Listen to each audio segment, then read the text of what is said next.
Jamiyatda har bir insonning o'z o'rni, vazifasi va majburiyati bor. Biroq ayrim shaxslar hech qanday vakolatga ega bo'lmasdan turib, odamlar o'rtasidagi munosabatlarni o'zlari o'rnatgan qoidalar asosida noqonuniy yo'llar bilan hal etishga urinadi.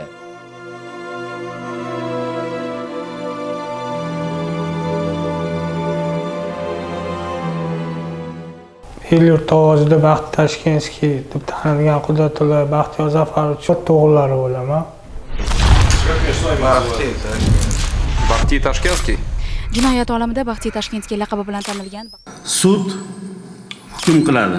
Qudratullayev Baxtiyor Zafarovich 20 yil muddatga ozodlikdan mahrum qilish jazosi tayinlansin. Yoshlikda mana shu otamni yo'nalishlarini ushlayman. Otamni shu anaqalarni egallayman degan ayollarda yurgan edim.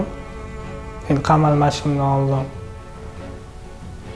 Endi hamma narsa o'ylaganlarimni hammasi katta xato ekan. Qonuniy kelganimga 1 yil bo'ldi. Xo'jalik ishlariga, qurilishlarga qarashib turaman. Qolgan payt shu ishlab chiqarish korxonasida mexsexga ishga chiqaman. Bu yerda payvandchilik, temir tersiya bilan ish qilamiz.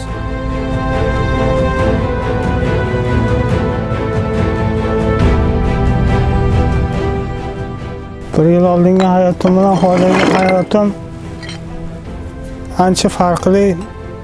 Bu yerda bekzodmisan, bekmisan, kim bo'lsang ham hamma uchun qonun bir. Shularga jinoyat olamini taniqli shaxslariga, jinoyat olamiga o'zi hech kim qanot bo'lib ergashishga, intilmasa, bu narsadan hech qanaqa foyda yo'q. El-yurtda ota-onani xizmatida bo'lsa, mahallaga, hamma shu jamiyatga foydasi tegadigan inson bo'lsa, shu narsadan tushunib yetdim.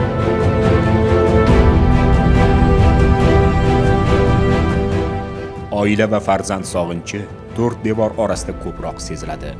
Aslida esa huquqlari poymol bo'lgan, tazyiq va zug'um o'tkazilgan odamlarning ham oilasi va bola chaqasi bor edi. Qamalib odam boshiga tushib shunaqa ekan. Nimalar yo'qotganman. Farzandlarim 2 dona, keyingi yil maktabga chiqadi katta o'g'lim. Hadi tezroq keling, sizni sog'indim dedi. Shu gaplar hali hamon hayolimdan ketmaydi.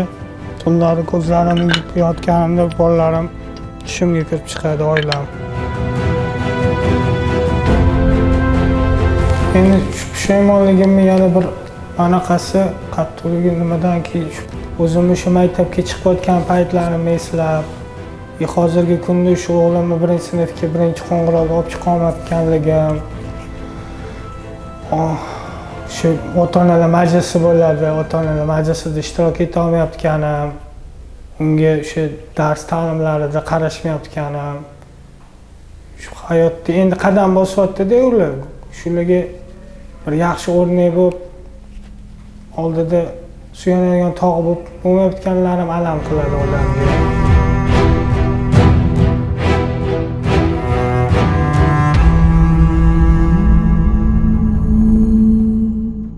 Shu narsalardan afsusdaman.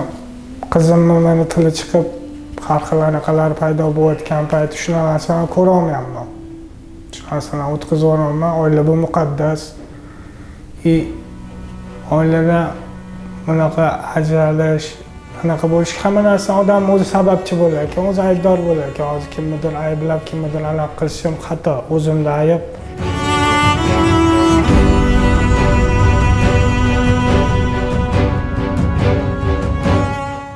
Noto'g'ri ishlar qilgan ekanman. Bitta kasb, bitta yaxshi hunar o'rganib, el-yurtga foydam keladigan ish qilish kerak. Oilamni bag'rida bo'lganimda himmatda afzalroq edi, foydam tegib.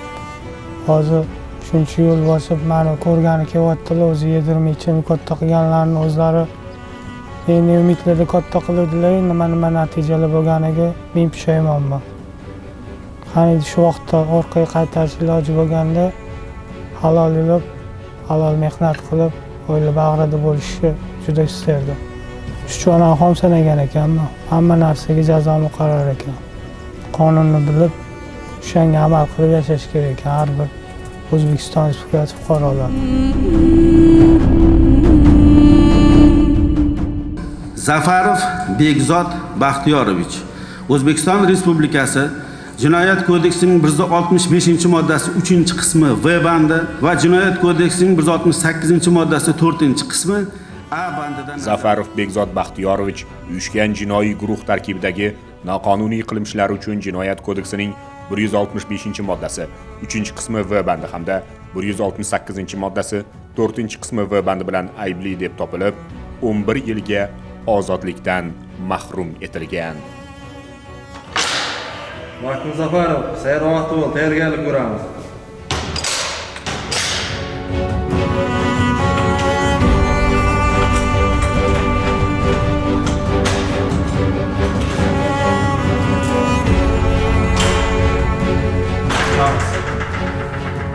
Hozirgi kunda shu narsalar hammasi oilani, ozodlikni, halol mehnat qilib, tinchlik omonlikda oila davrida o'tirishga 1% ham yaqin kelmas ekan. Hibsxonada mana уже 2 yildan oshiq o'tiribman. Shuni tushunib yetdimki, hibsxonada osh yeb, qanaqa idish tovoqlari tilladan bo'lgandan ko'ra, ko'chada oila davrida bir-biridan non yeb yurganingiz 1000 marta afzalroq ekan. U ko'chadan tashqaridan bu narsa chiroyli ko'rinadi, lekin ichki narsa ichiga kirganingizdan keyin ming afsus, уже kech bo'lar ekan. Shuning uchun men pushaymonman. Avvalambor ota-onamdan, qo'ni qarindoshlarimdan, mahallamdan, oilamdan, muhtaram prezidentimizdan, rahbariyatdan, hammadan uzr so'rayman. Qilgan ishimdan chin ko'ngildan pushaymonman. Shu yoshligi hozirgi kunda beradigan maslahatim kelayotgan kelajakdagi ular kelajakda shu yoshlar bizning kelajagimizda, kelajakda ular to'g'ri yursa foyda bor bizga. Ularga maslahatim iloji boricha ota-onaning duosini olib, el yurtda mahalla ko'yi xizmatida bo'lib, yaxshi kasb-hunarlarning egasi bo'lib, tilni o'rganib, har xil davlatlar bilan, tashkilotlar bilan hamrohlikda birga ishlab, O'zbekiston bayrog'ini ko'tarib, hammaga tanitib, yaxshi taraflama. Sport bilan shug'ullansa, xom xayollik qilmasdan, hamma narsani qadrlasin.